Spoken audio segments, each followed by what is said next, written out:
Good evening.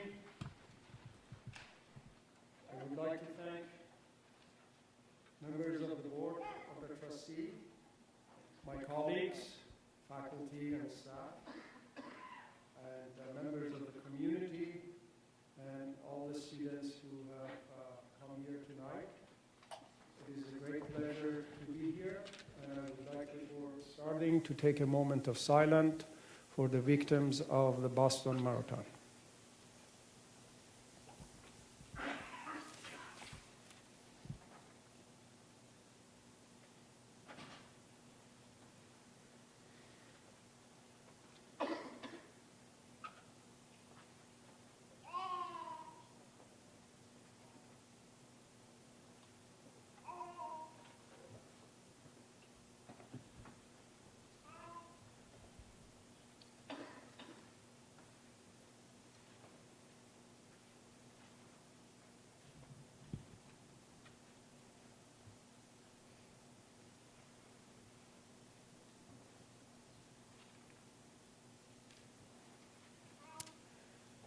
Tonight, we are going to discuss the history of the presence of the United States in the Middle East and the reasons for its being there, as well as the challenges, what it has gone through, and the challenges it faces today, and some concluding remark.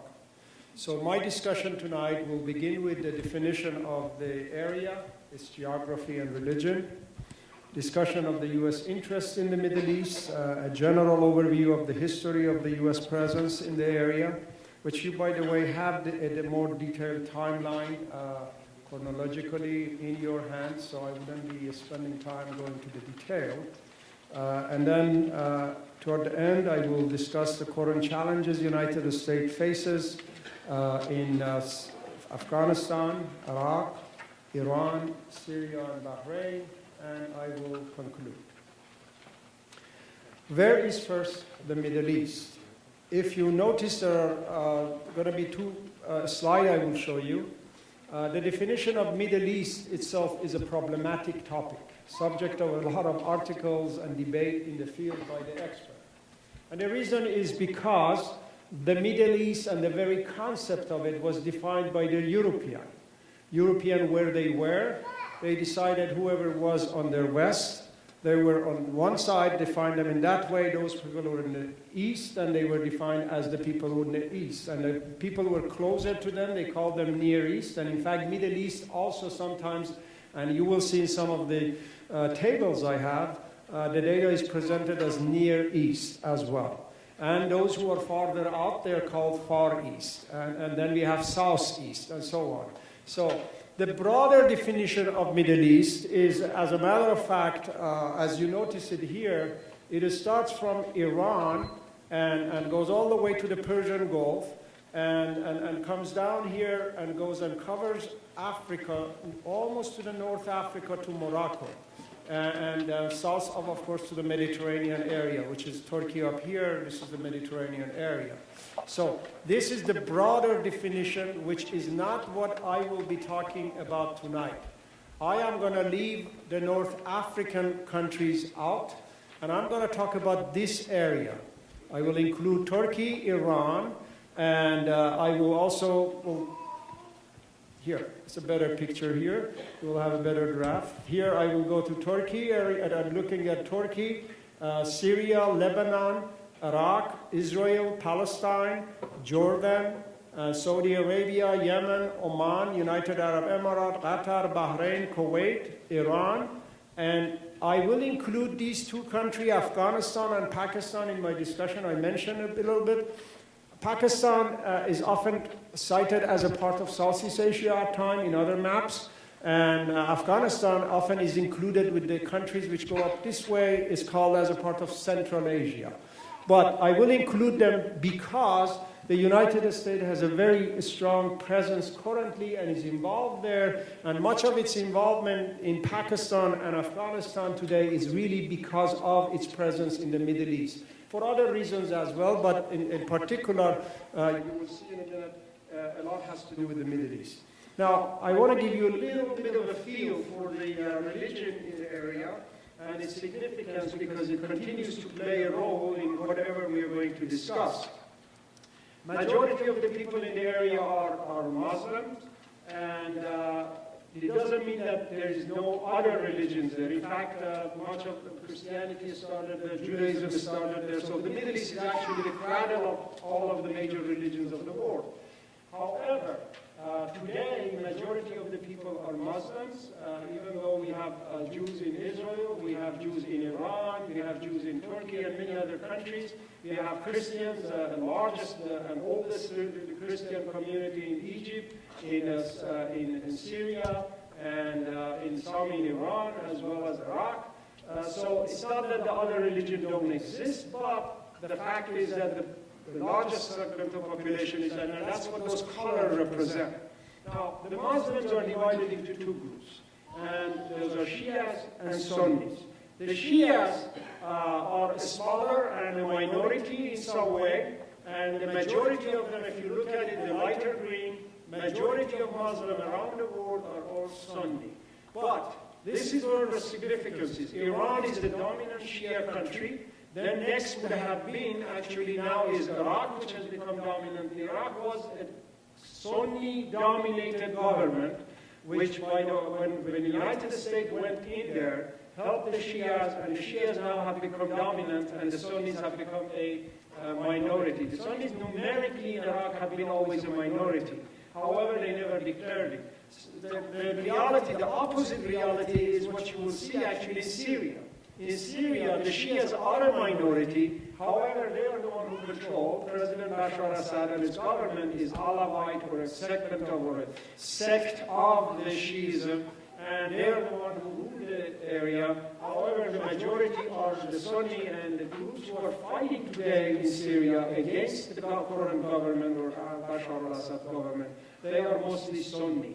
And this battle of Shia Sunni is extremely significant, but before I get to those discussions, let me tell you what the difference is. Both of these groups, as Muslims, they believe in the same God, they believe in the same prophet, they believe in the same principles of religion in terms of prayers, the number of prayers, and the number of fasting in month of Ramadan, going once in lifetime to Mecca, and so on. There's no differences there. The major difference which defines a Shia or separates a Shia from a Sunni has to do all with when Prophet Muhammad died. The question was, who is going to be the successor to Prophet Muhammad? And there the difference arises. First, the Sunnis, which are the majority, they taught the four of the leaders of the community, the elders at the time, who were followers of the disciples of Muhammad. They are the ones who actually are the rightful followers, and they should be the leaders. And they're going to go through the stages 1, 2, 3, 4. The Shias never accepted this model, and they taught that, the elder, by the way, said, we're going to vote, and these are the elderly, we're going to select them. The Shias did not accept that model. That was the Sunnis model. So Sunnis called themselves democratic. Shias went to more of what we would be calling it to them an inheritance-based model. And that is, they followed Ali, who was the son-in-law of Muhammad. And they said he is the rightful the leader after us, because Muhammad someday had picked him up and told, whoever follows me shall follow him. The Sunnis say, well, that was really a symbolic thing Muhammad did. The Shias say, no, that was a real thing, and that was a succession that he has established. So their differences begin from there. But the Sunnis also respect Ali as the fourth Caliph, not as the first Caliph, second, or third. But the Shias say, no, succession from Muhammad directly goes to Ali, and later the Shias believe that there will be 12 more Imam or leaders, a spiritual leader after Ali, which is within the family of Ali. The last one of them, his name is, he was a young man, 7 years old. His name is Mahdi, by the way. And he went to occultation to basically disappear.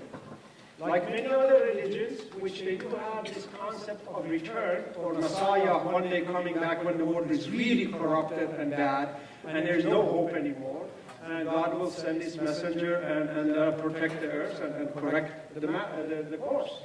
So the Shias believe one day, when the world is really corrupted, Mahdi will come back and emerges and saves the world. I have not made that decision yet. Why are we in the Middle East? The reasons for which United States is in the Middle East. Number one, oil. If you look at this table, it shows you how much oil reserve exists in this area, and this is a large one of the most important. A third of the world oil is pretty much over there. And it's extremely significant for United States strategically to have access to this reservoir. This was more the case in the past, and it still is the case today. And obviously, it's vanishing in some extent. However, it is debated, what's going to happen to the Middle East, when it's going to finish, and when we are going to use our own oil, and so on. We don't want to get to those discussions, but we do know that regardless of how much oil we are going to get from Middle East, which is not actually, we are not getting most of our oil from Middle East. A segment of our oil we are using. But what is important is that who controls this oil, how they control it, and what other countries who are our rivals and our competitors, how they get access to this oil. And that's extremely important for us. Now, there's another factor here, political factor. If you look at it, these are the straits around the world where the passages, where goods and products have to pass. So whoever is sitting on these corners of the passages is extremely important country because they have the key and the control of access. They can basically choke off the movement of the trades and movement of goods and products. And so one of them exists right here called the Strait of Hormuz. And Iran basically sits right on the corner and Oman on the other side, but it's really Iran who has the control of the Strait of Hormuz. And any time there has been a conflict between Iran and Iraq, at the time when there was Iran-Iraq war in the 1980s for 8 years, Iran continually threatened that if they're going to make it hard on the United States, United States make it hard on Iran by allying with Iraq at the time, Iran threatened that we will basically close the Strait of Hormuz. And today, the same threat continually has been repeated, that if the United States, because of whatever reasons, nuclear development or any other differences it has with Iran, if it attacks Iran, Iran has said that it will basically close the Strait of Hormuz. So it's extremely important point. We have the 5th fleet of the United States actually currently is located right here in the waters of the Persian Gulf. This is Persian Gulf area. And for us, it's extremely to be present here because of the alliances we have here and the oil we are getting from Kuwait, from Iraq. All of this oil has to go through. For all of these countries of Persian Gulf, they have to get their oil through this strait. And therefore, it's extremely important. 17 million barrels of oil daily passes through that strait. So you can imagine how significant that is.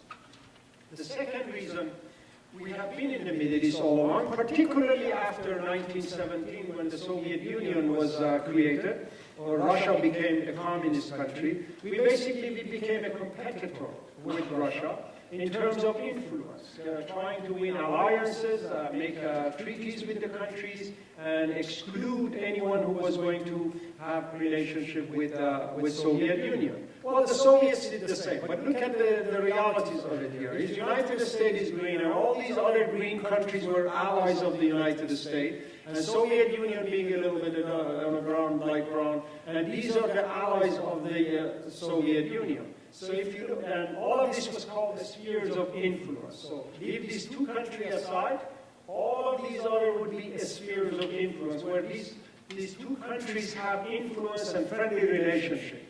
So here it was extremely for us important to be present, to stop Soviets from expanding, from spreading communism, and we needed allies in the region, obviously, to be able to control the area.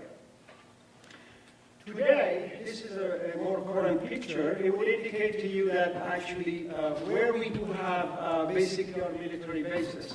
And if again you look at it, we have a lot of military bases in the region. Saudi Arabia, we have got all these military bases over here in Saudi Arabia, and then we have it in United Arab Emirates, we have it in Bahrain, we have it in Oman, we have it in United Arab Emirates. And then we have a lot of them in Afghanistan, Pakistan here, and then we have a lot of them right now in Afghanistan, in Turkmenistan, Tajikistan, and some other countries, some in Turkey. So these relationships, and of course we have relations with Israel, which is in this corner, but it's extremely important. And also I would like for you to note something else here, and that is, look at all these bases and how they are encircling Iran. Now, if you want to know why Iran is trying to pursue its nuclear program, not that they do not have nuclear weapons, they have indicated they do not have it and they don't intend to, but they want to have the knowledge. But from a strategic point and in terms of the security point of view, you need now to understand why Iran would be interested to have protection for itself, at least something in terms of prevention that it would not be attacked. So because we literally have encircled the country. So the third reason we are in the Middle East, particularly since 1948, we have entered into alliance with Israel. We were the one who supported the establishment of Israel. We are the best, strongest, and the best friend of Israel, and we continue every year annually to support and provide aids to Israel, and therefore it's extremely important. But what had happened is that originally, when this is Palestine in 1947, when the Jewish settler got into fight with the local Jews got into fight with the Palestinian, and the war broke up. Basically, there was a partition, and United Nations basically agreed that there will be basically two countries of Israel and Palestine, and this was what it was supposed to happen. But that's what it has happened the years after. So once Israel was established, what has happened is that Israel has expanded its domain and control through the different wars, which I will mention to you. And then later in 1967, this was basically West Bank, and this is Gaza. This was settled to be basically the areas of the Palestinians. Well, Israelis are actually penetrating in, and this is what settlement. This white sphere refers to the settlement, basically. Gaza is the only area they don't have settlement. So what has happened is that continually the Palestinians have been losing on the battleground, losing in terms of the land, and the conflict has got worse and worse and worse. All of that has tremendous amount of pressure for the United States, because the United States is the closest ally of Israel, and more importantly, around the world as well as among Israel and Palestinians, it is perceived that the United States is basically supporting all of this, and therefore any hostility that exists here is transferred also and projected to the United States. And that is one of the major sources of conflict that continues to be with us, and a major challenge for the United States. We are also in the area because of economic, political, and cultural interest. Now, I didn't want to have a lot of pictures for you here because I don't have a lot of time, but I just picked up one picture to show you the cultural influence we have in that part of the world. Now, you have to remember, Iran, since 1979 revolution, basically has been cut off from the United States, or the United States and Iran have no relationship. So Iranians basically do not have official, formal interaction with the United States, nor any of the corporations are there in that sense of the term. However, Iranians are still following the United States, and cultural models of the United States are like, not only in Iran, everywhere else in the world. What we produce, movies we produce is attracting, products we have, it's higher quality, everybody wants it. You go to any corners of Africa, I have been in the bush areas of Kenya, and I saw young men, the bushmen in themselves, even dressing their traditional dress under it they have a t-shirt which has Michael Jackson on it, or some of Madonna on it. So you will see here in Iran, after the revolution, one of the things has happened, they have opened their own McDonald's. And this is basically a copy of McDonald's. It's not formal McDonald's, and they just made it, and McDonald's designed it and called it Mac Iran. And actually, they did have also a Kentucky Fried Chicken. Back then, at the beginning of revolution, Mr. Colonel Sanders was alive, and he went after them. And he went to Iran, attended a revolutionary court, and got them to change their name. And so they changed it from Kentucky Fried Chicken to Iranian Fried Chicken. So cultural influence is extremely important.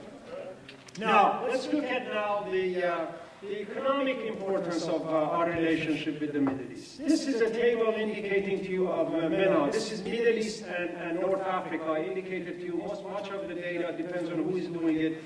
World Bank does one form of calculation and others do another calculation. These are MENA countries, which are basically Middle East and North Africa countries. But look at it. United States is the third both exporter and the third importer into the Middle East and out of the Middle East. So we rank very high, and therefore we have extreme high trade with the area, both in giving as well as taking. If you look at it more carefully, these are the U.S. export to the countries, country by country. So you notice that United Arab Emirates, which is one of the tiniest countries in the region, right up here at the front, the first one, you see that what kind of trade it has with us. This is a huge trade. Of course, it has partly become, this is really, if you want to look at it carefully, some of the data hidden here is really trade with Iran. We don't have a relationship with Iran. We have put sanctions on Iran. But what has happened is that UAW has picked up the trade. What they do is that everything gets shipped to UAW, and from UAW is shipped to Iran, or it comes to Iran, to UAW and comes out. So, but you know, they are very happy.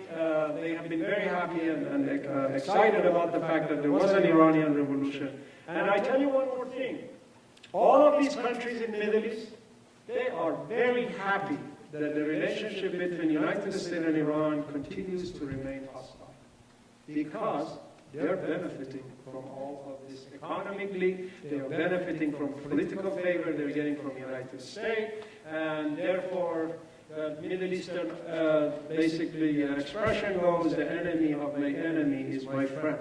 So, there we go. Military expenditure. This is extremely important for the United States because we have an extreme presence over there, we have a lot of trade there, and also the amount of military equipment that is basically used. If you look at carefully here, this is the map indicating around the world basically, by 2008, the military expenditure by the gross domestic product. Now, if you look at it, the highest rate in the world actually is right in Saudi Arabia and Persian Gulf countries. These are Persian Gulf countries. For whatever reason, which I don't have time, the fear that might be real of Iranian or Soviets or whatever, and the fear that we have actually created. For whatever reason, all of those things, these countries are buying the highest amount of military equipment in the area. So, we'll talk about now who is supplying all this military equipment. If you look at it, this is the latest data actually out of New York Times in 2010 and 11, how we jumped again in terms of the amount of arms we sell. And these are all basically agreements. These are government data, and the government agreements is official. We're not talking about military equipment sold unofficially or on the private market to this country. The United States basically is the biggest exporters of arms to the developing nation. This includes Africa and other countries. But I want to get back to the Middle East. Here is what I have done. I got the data from actually congressional report. What I did a little bit, removed the North African countries out of it and tried to basically get all the countries of basically Middle East the way I included it. Now, the United States, and then you have Russia, China, major Europeans, and other European, and all other people, anybody who is selling arms to the Middle East. A total of $102 billion a year. Now, look at here. $84.5 billion of it is the United States selling it. So now you can imagine why that is important. We are in the Middle East, why we have been there, and why we would like to continue to stay. We are the major supplier of arms and sellers of the arms. And that's job for us, that's money for us, that's all kinds of other things that's good. So, with that background, knowing why we are in the Middle East, let's just go a little bit over the issue of how we started and get to the point where we are now today. Now, you have these data to a large extent in that table. I will just hit on in terms of the major point. From somewhere around early 18th century, we got into the Middle East as soon as the United States, as a matter of fact, was established. The first country among the Muslim world that accepted the United States or recognized the United States was Morocco in North Africa. And therefore, we have had a relationship from the very beginning with the Muslim countries. But what is interesting is that in the 19th century, most of our presence there really was missionary activities, travelers going in there and establishing relationships. Very friendly. We were not in a stage, we were having our own affair inside of the country here. We had our own civil war and so on. The United States had not yet entered into its imperial stage. That is becoming a country which, like other imperial countries, would go out and try to extend its influence and control other areas. So, up until World War I and World War II, pretty much we were regarded a friendly country in the Middle East. We had a good image. We were starters of in the United States was actually the missionary from the United States were the one who started school for the girls in Iran. Many of the programs, Iran was establishing its government around 1920 to 1935. The government established treasury and began to basically establish a modern state. The finance minister basically was an American advisor who basically helped the Iranian to put together their books and how to modernize their tax system and so on, and have a tax system, even if they didn't have tax system. So United States, up to then, was regarded as a friendly country and had an extremely positive relationship. All that changed after the establishment of Israel. Once we sided with Israel, we agreed that the Jews come to Palestine and establish a country of their own, and then the conflicts that continued after that, the wars between Israelis and the Arabs and Palestinians, and our continued support for them continued to basically wear off whatever goodwill that had existed before. Now, we're going to step back a little bit. Once we started in the Middle East having that good relationship, something happened in the Middle East that actually made our presence extremely important and changed the character of our relationship, before even the state of Israel was invented. And that is oil. When the oil was discovered, much of it was controlled by Europeans, particularly British. But you have to remember, right around the late 19th century, and early 19th century, to almost World War I, British and European and French and German are being challenged around the world by the liberation movements, by the countries who are waking up to the modernity and to the modern time. So, as the Ottoman Empire broke under pressure by Europeans, the Middle East started tearing apart. And it was United States who would jump in and pick up the pieces, establish agreements with these countries. So when oil was discovered, we were there in Saudi Arabia, establish a relationship, establish contract, and so we have it still as of almost a century ago. So other countries, but the British had interest, and the British were fighting hard for their interest, even though their empire was waning. They carried this all the way to the World War II. So, the oil is the number one, keeps us there, begins to have a still good relationship till the establishment of Israel. Then, after World War II, what is happening is that the British Empire is basically tearing apart, and it's disappearing. Wherever they leave, we are going to step in and establish a relationship. In 1953, something very significant happened in the region.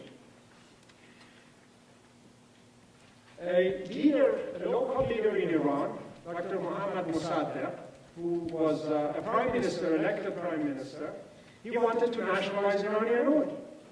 The British had the agreement, good agreement. A share of Iran was small, and the share of the British was large. And the Iranians were fed up, and they began to rise up, and he said, I'm going to nationalize the oil.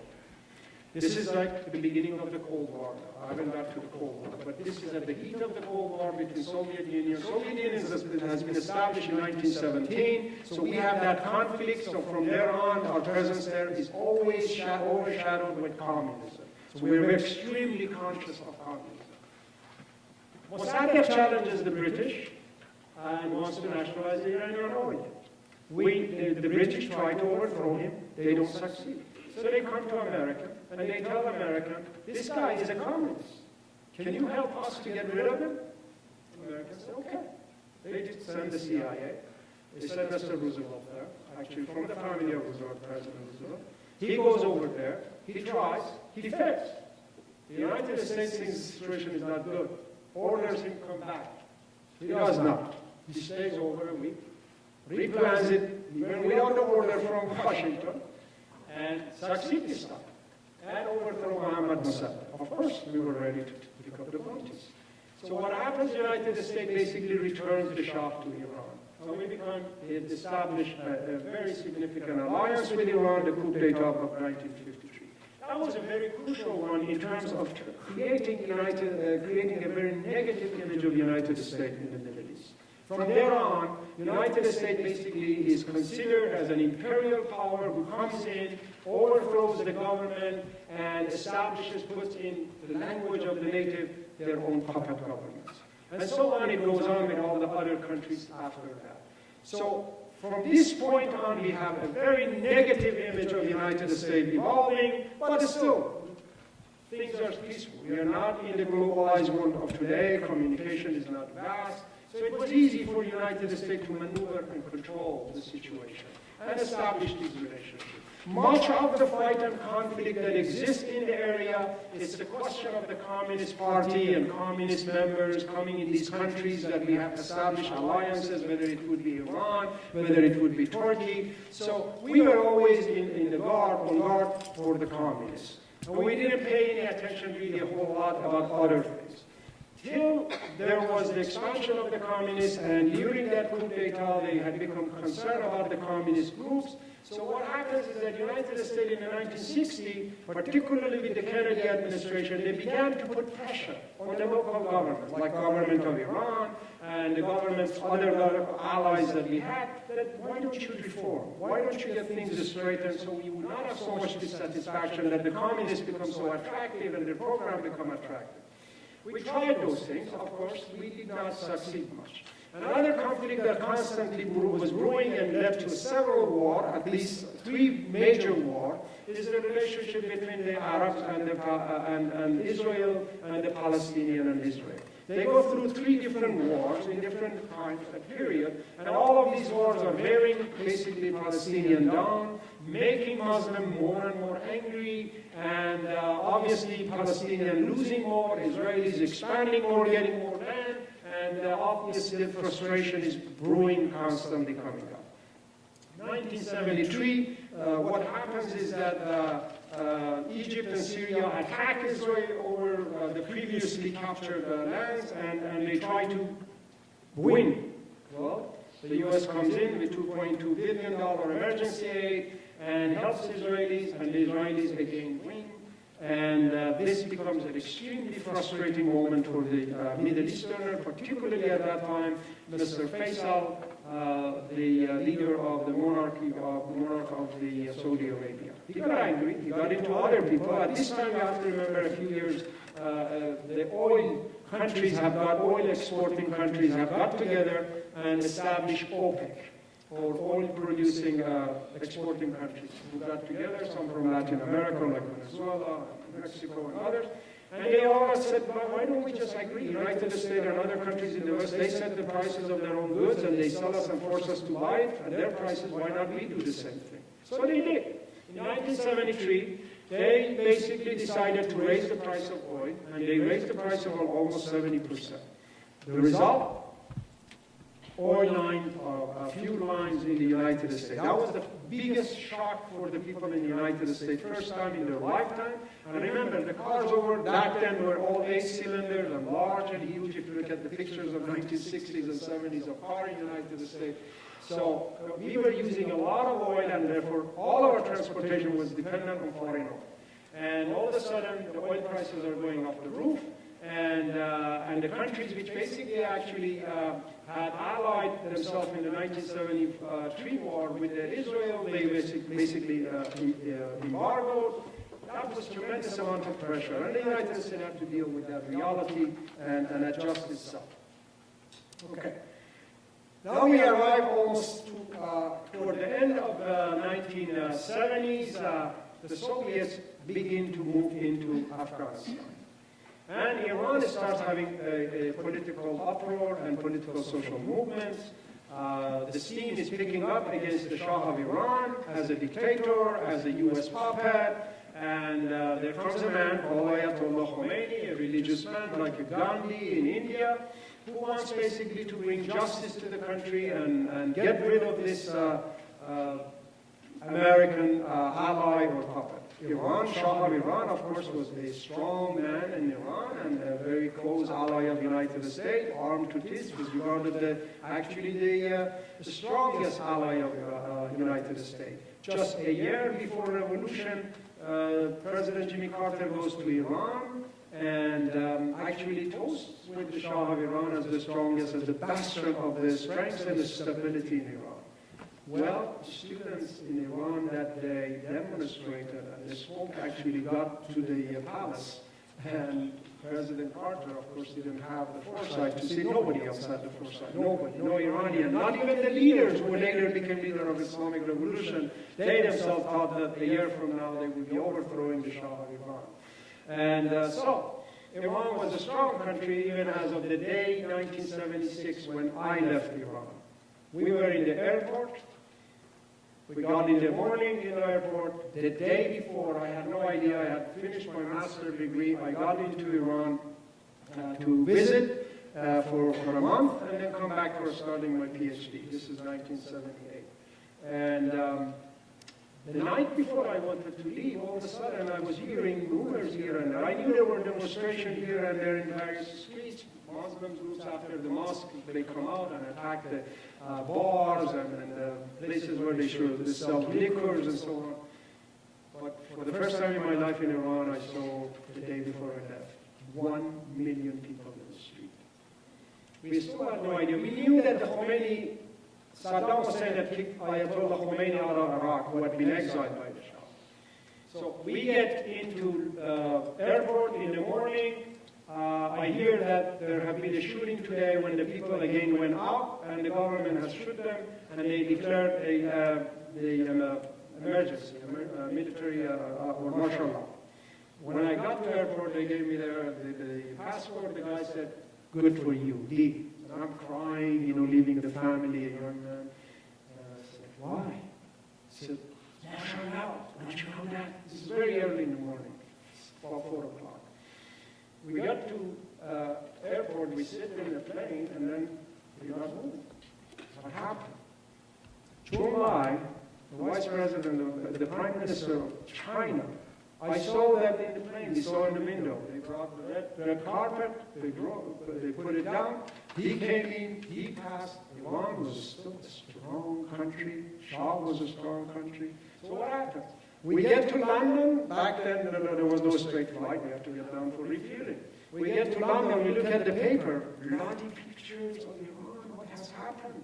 The Black September Black Friday had happened. They shoot. The government began to shoot the demonstrator. The opposition declared 2,000 people dead. The government said only few people dead. It doesn't matter. A year after that, you have a revolution. Shah is out of Iran. Khomeini is back in Iran, and we have a beginning of a theocracy. And the best and the strongest bastion and support of the United States in the Middle East is God. And from that moment on, the United States has not been able to basically go back to that point anymore, because something else emerged. Ayatollah Khomeini first wrote letters to Iran, to the United States, and said, "Look, help us. We'll go to Iran, establish democracy, establish peace. We want justice. We just want to get rid of this dictator." And of course, at that time, we were concerned about the Soviets and their movement, and they had just moved to Afghanistan. So we actually thought, look, he's able to mobilize people. We have really no choice. We should really just take our support off of Shah. And the Shah was actually having cancer. He had not told anybody. No one knew about it. So he's having difficulty to make decisions and so on and so on. The result, and Carter is having a doctrine at the time. Carter's doctrine was human rights. So he's pushing the Shah to open up. The Shah opened up some of the prison, and these guys get out, get back and with the opposition and ally. So the result is basically the emergence of a theocratic state in Iran in 1980. Ayatollah Khomeini goes back. Once he secured himself, he establishes a religious government, and we have the beginning of a political Islam. He's the one who started it. And what now we are ripping off is in Egypt, in Libya, and all other Muslim countries. Anything happen, the Islamists come back to power because they have waken up. They have waken up to the rights. They have now realized how they could be the agent of change themselves for themselves, regardless of whether we agree with them or not. The point is they have realized their own potential for change and the ability to resist and win. So from there on, we have a whole new reality to deal with, this Iranian revolution. Well, the Shah of Iran is sick. He wants to come back to the United States for cancer treatment. As soon as Carter has the rumor is out, Carter is going to allow him to come to New York and get treatment. Well, what happens is that the Iranian students go and take over American hostages. That becomes a major turning point again in our relationship, not only with Iran, but also with the rest of the Middle East, and the image of Iranian around the world, which became negative from Iran, and the image of the United States, which got darker and darker as we went on with the relationship. So, 66 Americans were taken hostage, officials were taken hostage for 444 days. There was a TV on ABC TV program every night at 11 o'clock. I remember all those years here as a student. It was called America Held Hostage. This was one of the most difficult period for United States and American citizens to see every day that their country is being treated this way. So the resentment builds up. We go in and support basically the Mujahideen. These are the fighters, religious fighters who are basically trying to fight the Soviet Union in Afghanistan. We actually go in and hire some of them, including Mr. Osama bin Laden. So we try to get them, and of course Osama bin Laden has been causing trouble for the Saudis. The Saudis were more than happy to ship him to Afghanistan. They said, go over there, fight over there. And they did. They succeeded with our help. Basically, the Mujahideen were able finally to defeat the Soviets, and the Soviets left because we were very happy about it. When Almighty were asked, Mr. Brzezinski went there actually said, you go ahead, that's your God. Your God has demanded you to go there. And then they succeeded, and there was this is years after, during the Clinton era, they asked Ms. Madeleine Albright, Secretary of State, was this worth it? She said, yes. Basically, we made Afghanistan a quagmire. We made it a Vietnam for Soviets, which basically led to the disappearance of Soviet Union. Now, so we were very concerned, and we have been very helpful with these religious groups and so on at the beginning. And that's why also there was some kind of a consensus that, well, once Iran, this Ayatollah Khomeini goes in there, it will be a good blocking wall against the Soviets. They will block off because they're very religious. Well, what happens is that Ayatollah himself had his own intentions to become powerful and to take matters in his own and be an independent person. We also had Saddam Hussein. Well, as soon as Iran has established its revolution, Ayatollah Khomeini is also starting to give speeches against the Iraqi dictator because he was in exile there 17 years and is tasting Iraqi's dictatorship, brutal dictatorship. So, what happens? Khomeini gives the speeches. Iraq thinks Iran is in chaos of revolution. Let's attack. We didn't say go. Iranian thinks that the United States actually ordered the Iraqis to do. But really it wasn't that. I mean, from most of the historians agree, it wasn't that. But we did not say anything. We said, fine. An enemy of our enemy is our friend. So because we were having all the conflicts, we have hostages there, so Iraq invades Iran. And we enter into a whole set of dynamics again in that period of time. And we established a relationship during the Iraq War. We established a relationship of first neutrality toward the Iran-Iraq War. Then we become actually friendly after our hostages are taken. We become more friendly to Saddam. And then at the same time, we cooperate by basically selling American arms through Israelis as well as other countries to Iranians. So you all remember probably Contra affairs and so on. So we keep switching position, and then toward the very end, we basically ending up becoming really a close ally of Iraq by putting even our flag, because Iranian had threatened, if we cannot get our oil out of the Middle East, what we are going to do is stop even Iraqis or any other Arab countries too. So we put our own flags on the top of the Kuwaiti ship to get their oil out of the region. So you can see now the conflict has been growing and developing and evolving in this. So that kind of conflict continued, and Arab-Israeli conflict continues in all of this. In the 1990s, Soviet Union has collapsed. At the same time, you have Iran continuing its own government as well. Iraq now immediately invades Kuwait after its fight is over with Iran. All along during Iran-Iraq war, Iraq received money from Kuwaitis. Once the war was over, Iraq asked Kuwaitis, why don't you write off my debt? Iraqi said, what? Kuwaiti said, why? He said, well, if you don't write it off, why don't you give me some of my land? There has been a historical border fight between the Iraqis and Kuwaitis, because Kuwait is basically drawing oil out right on the corner of the border with Iraq. So Iraqis regard that territory as theirs, and they're saying, well, you're pumping all of the oil out of our territory. So Saddam invades Kuwait. Kuwait comes to the United States. The United States pretty much goes in and puts a set of allies together, invades, basically goes back and attacks basically Saddam and get Saddam out of Kuwait. From there on, Saddam becomes the bad man for us. And we establish all kinds of sanctions over Iraq, and we continue all of this. Now, what happened to Mujahideen who had overthrown the Soviets or kicked the Soviets? They turned their gun back to us. Now they were going to say, well, we got rid of the Soviet infidels, now we're going to get Americans out. They're not Muslim. What are they doing in the land of Islam, which is the land of God in Saudi Arabia, which is the house of God. So they began actually to invade, attack here and there, an embassy, bombing, and so on. The result is that we go back after them, we bomb Osama bin Laden here and there, and so on in a number of places. All of that built up, till we get to September 11. September 11 is, of course, we have the attack in the United States. Bush administration decides we're going to go back and beat them up, and beat back, and we go and invade Afghanistan. After we invade Afghanistan, we go to Iraq under the defense of having, or under suspicion of having biological, chemical weapons, and so on, and terrorism and so on, which didn't really exist there. And from there on, you know what we have been involved in. We got involved into 2 wars, and our relationship has not gone any better with the Middle East. And we are almost at the end of the time that we have to leave the area, because after a decade of war, we can't afford it ourselves. The Middle East is much more determined to fight back. And let me now tell you what our current challenges are in the Middle East. The first thing is the Iranian nuclear program, which has become known to the United States around mid-1990s.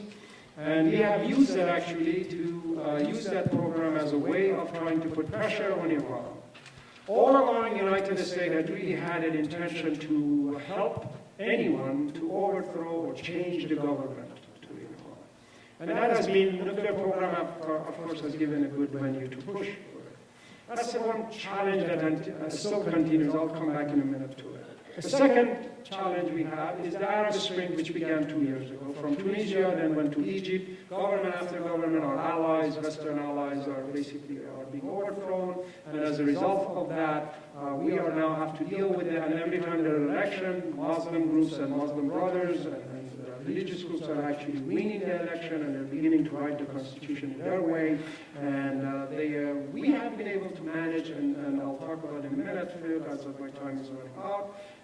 But that's the challenge we have to deal with today. And then, of course, there's a Palestinian and Israeli peace negotiation, which we continue to restart. It is a machine or a car that it runs out of oil. We'll bring the oil, not a whole lot. We just go and get a bucket of oil and put it in and get it a little half a mile again further. Then we stop. and the Israelis have no real interest to continue that route. They really don't want to give up anything of the land as far as all the experts are concerned. And the Palestinians are determined to get their land back, or part of their land back. So that has been continuing, and we have turned from a neutral party in there to a more of a supporter. We pretty much have to go with whatever Israelis want, and they don't like actually anymore the United States to dictate, and pretty much we have accepted that position even in the latest travel by President Obama there. Muslim hostility continues. Finally, the rise of the Shia. We went to Iraq to get rid of Saddam, but the real winner, and we did this because we thought we could contain Iran. But what happened is that Iran is thankful to the United States for what we did, because now Iran is the real winner of the war, which the two wars we have been in. Taliban did not like Iran. Iran at one point came almost to have a war with Taliban. Saddam, Iran fought them 8 years. We just went to the area, we wiped out the enemies of Iran, and now Iran is actually a regional power in the area. More importantly, Iran is a Shia country, Iraq was a Sunni country, now has become a Shia country. Bahrain is scared, there's this huge fight there, and because Bahrain is the majority of the people are Shia, the dominant group is the Sunni, and they are afraid, and there is a turmoil, and the Bahraini government is brutal, repressive, and the people are trying to liberate themselves, and nothing is happening, and we have, of course, our military bases, Bahrain is our ally, so we're in a very difficult position in that situation. So the result is that we are very scared of actually Iran establishing basically an arc of Shias in there. That's why Saudi Arabia and Qatar, they are there to defeat Iran, and the fight that is taking place in Syria is really a fight that the Saudis and Qataris and Turkey and Jordan, all these Sunni countries would like us to go on and help and overthrow the Assad, because if that country continues to, that's the channel where Iran gets its arm from Syria all the way to Lebanon and Hezbollah and then the Israelis and so on. So that's another challenge. And finally, we have the regional powers now. Turkey has become a major regional power, and it continues. And then, worst of all, we went to Iraq and Afghanistan, got ourselves very busy, where the Russians began to establish more and more influence, and the Chinese entered. We didn't pay attention to, we have been in the Middle East, dragged into the Middle East. The Chinese have been signing contracts one after another in Africa, in Latin America, other parts of the world, and now they are a major force in the Middle East. And right now, anytime we want to do anything with Iran as far as nuclear program is concerned, they have the veto power, and they're the ones who are opposing. And in Syria today, the two major powers which are basically standing in the way of the West is again Russia and China. We are getting out of Afghanistan, so pretty much we are trying to leave. A major challenge we have there, I don't have time to spend on it. I know some of you don't have to leave. The major challenge in Afghanistan for us is we are leaving. What happens next? And Taliban, we got rid of Taliban. We overthrew the Taliban. We got rid of Osama bin Laden from Afghanistan. The problem is we got rid of Al-Qaeda from Afghanistan, but they all went and now in Africa, and they have just basically transplanted themselves. Taliban, we overthrew them, but after 10 years of their being there, over more than 10 years, Taliban has become powerful. We are urging the government of Afghanistan to share power with them so they could create a stability so that we can leave. Iraq, we went after chemical weapons, didn't exist. Terrorism didn't exist really before. Actually, when we went in, they came with us over there. And Iraq basically is no longer a united country. They are fighting daily, they are bombing daily. It's a sectarian country. It has basically become 3 countries of its own. Kurds basically have established, with our own support, they have basically established their own territory. Even though they're part of Iraq, they have issued their own passport. They are now signing contracts, selling oil, independent of the central government, and they're doing their own thing. So Iraq, we have now left to a large degree. It has not been a success by any means in terms of our goals. Iran, of course, we have not had any success really in any way. Basically, we have stopped their attack attacks and assassination of their opposition in European countries and United States. That's really the success we only have had. There has not been. Syria, basically, we thought it would be a piece of cake. We will go in quick, we will support, not us, of course, in this opposition group which we supported and Europeans supported. Our conservatives here, particularly the Republican Party, wants the United States to go in there, but from my perspective, Obama administration is very wise and does not want to make Syria or Libyanization of Syria becomes like Libya, a chaotic situation. You have to remember, Syria is an extremely important place. Next door is Israel. Israel is more than happy to see Syrian government weakened, which is very happy right now. However, it does not want chaos there, and it does not want another Muslim fundamentalist government. Current government, even though it's had been allied with Iran, had been allied with the Soviet, is not a good government we want, but yet it's a secular government. If it's replaced, the opposition right now is pretty much dominated by the Muslim fundamentalists. They're already establishing religious laws for women and covering and all kinds of... I don't have time to go there. That's a whole lecture over itself. The problem we have in Syria is that after 2 years of war, the United States is trying to contain itself from the internal pressure that the Republicans are putting in the administration to get more involved and put no flies on. The Obama administration understands our constraint and does not want to have another war in its hand. The other problem is that the country basically has turned into civil war right now. 70,000 people have been killed in the past 2 years. 2 million, close to 2 million people are now refugees of Syrians all over. Prostitution of the women, refugee women around the Middle East is moving so fast. It's amazing. And it's such a painful thing. I don't want to touch on it because I get emotional myself about this whole tragedy there. And Bahrain, I already mentioned it. Let me conclude. We entered to the region, and when we entered, basically had a positive image. Now, we don't have it anymore. When we started, the state of Israel is established, we lost that positive image, and it continued to erode. Because we established agreement, contracts with various allies, we overthrew government, all of this was a mixed result. We had economic successes, our corporation went in, made money, we got oil, but we continue to have political problems, and those problems continue to get bigger. Finally, we now have to deal with the reality of the rising political Islam around the Middle East. It is a force that is not definitely fueled by our presence alone, but our involvement has definitely fueled it and contributed to it. Palestinian-Israeli conflict continues to harm us, and until it's not, I suppose, really the most intractable issue that the United States faces it. President Obama went there this time, tried to talk to Israeli youth and tell them, look, you need to solve this problem and put yourself in their shoes and look what's happening.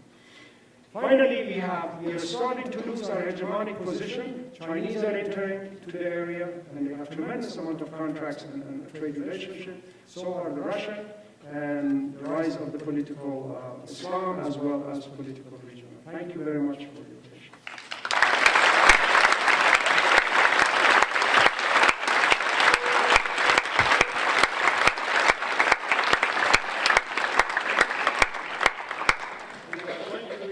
Some questions, if anyone has, I'm more than happy to answer.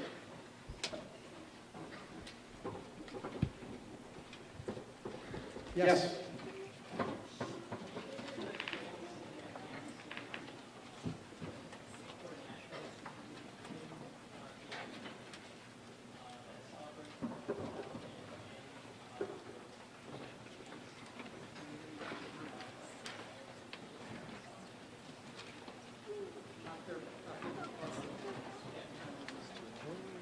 The question is there a chance that Afghanistan will have a national, sovereign national state of its own once the United States leaves? The problem is Afghanistan did have a national sovereign state before the Soviet invasion. Even during the Soviet invasion, they still had a sovereign state. Of course, the Soviets were trying to keep their influence with the government that they had, but they couldn't keep that. The biggest problem is that Afghanistan has got ethnic groups And these ethnic groups have not been really getting along very well. It was really that national government, which was very central at that time, prior to 1978, where they succeeded to maintain the control. But even then, the national government was not able to establish a taxation, was not able to, because Afghanistan still remains a tribal society. And they hate and resist the central control. They don't want their lands, and they don't have a national registration of lands. So you can imagine how challenging it is. Something that many countries in the region began to settle this matter back in the 1920s and 30s. Afghanistan has not been able to establish. The national government was trying, but the tribal leaders did not. Now Afghanistan has got a bigger problem in the area, and that's Pakistan.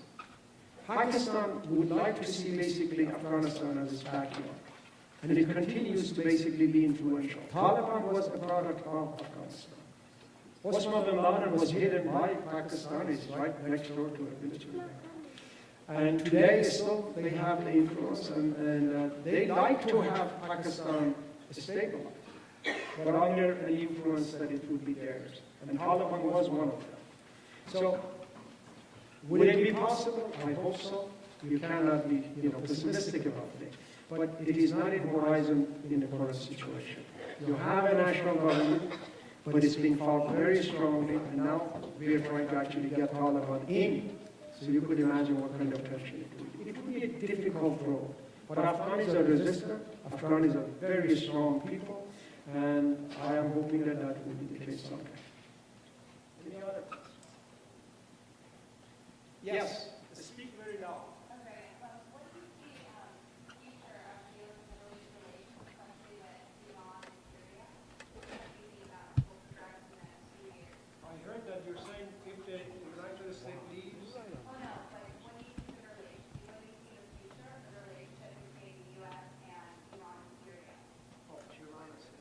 Iran is between the U.S.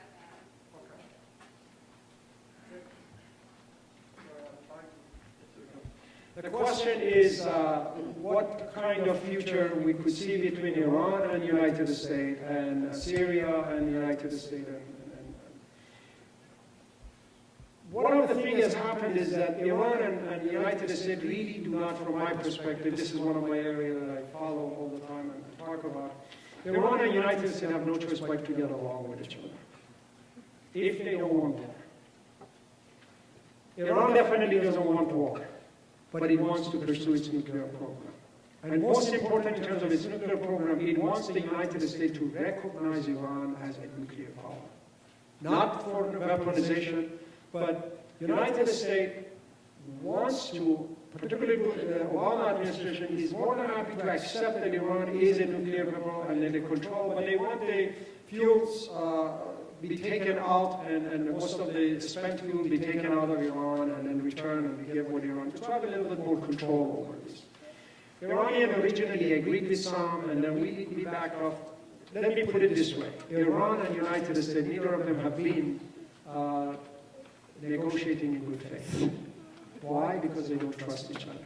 The Iranians know or think still that the United States is not after the change of behavior of Iran. It's after the change of the government of Iran. That's their suspicion. And Syria gives them another good example. So what happens is that the Iranians are not willing to, and the United States is determined now to settle this, but the pressure is coming from two areas. Israel. Israelis don't want Iran to have anything of nuclear called nuclear. And therefore they are ready and pushing the United States.